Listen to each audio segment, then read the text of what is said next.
South Dakota Governor Kristi Noem joins me now. Governor, your reaction to Donald Trump's statement on abortion? Well, the president is exactly right. And his thoughts and his heart is with women in crisis that are facing these situations with precious babies.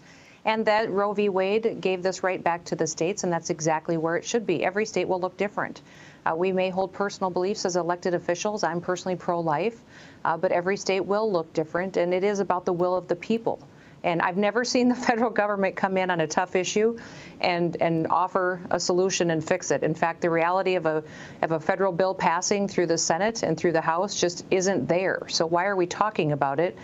People have more of an input and more of a way to frame their state laws and what it looks like in their state with our state legislators who are their neighbors and their businessmen and women. Talk to them and have that conversation. And that's exactly what President Trump was saying. Do you believe, Governor, that Republican governors that are pushing for 6-week abortion bans, to have that be on the ballot this election, is politically risky for Republicans? I think that we've shown that in many of these swing states, that those over 80% of the women in those states are more than a single issue voter. We should be talking to them about the issues that they care about as well, such as the border and gas prices, the economy, how they're taking care of their kids. These governors, we all have opinions and we all have personal beliefs and values, but the will of our people in our state decides what the law is. I don't get to be a dictator, and no other governor gets to as well. We can voice our opinions, but at the end of the day, the people should decide. So that's what I would encourage Republican governors to do, is to listen, to talk to their people, and to recognize that the Democrats are the extremists on this.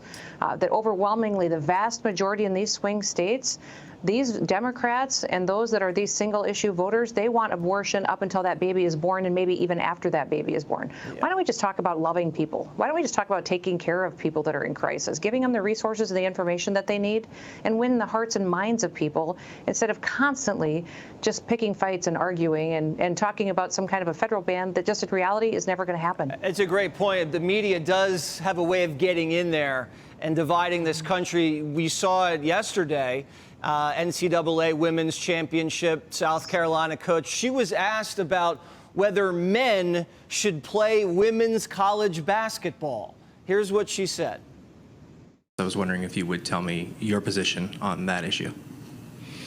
Damn, you got deep on me, didn't you?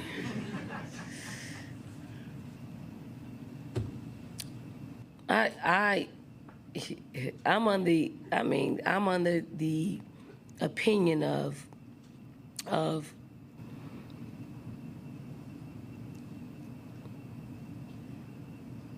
if you're a woman, you should play. If you consider yourself a woman and you want to play sports or vice versa, you should be able to play. That's my opinion. If you consider yourself a woman, you should be able to play. Yeah, it was hard watching that press conference because she was just so wrong. And she hasn't had this battle yet in women's sports. We've seen it in other sports, but in women's basketball, she hasn't had to face that. And she can have that opinion. And I bet as soon as men start stepping on that women's basketball court, she'd change her mind quickly, because she would see opportunities gone for young women, scholarships gone for young women.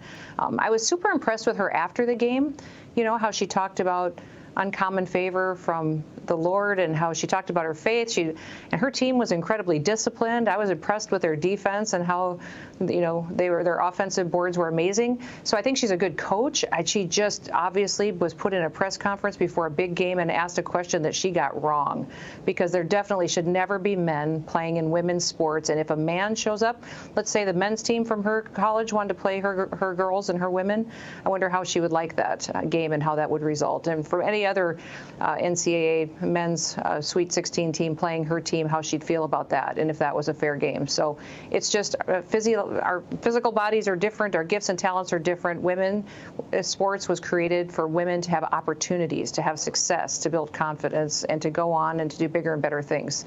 Right. So she was wrong. Well said, Kristi Noem. And we'll try to get her back on track. I don't know. We'll see what we can do with her. I'll talk. You know what? I'll talk to her. You do that. We'll have her get it together. Thank you so much, Governor. Okay.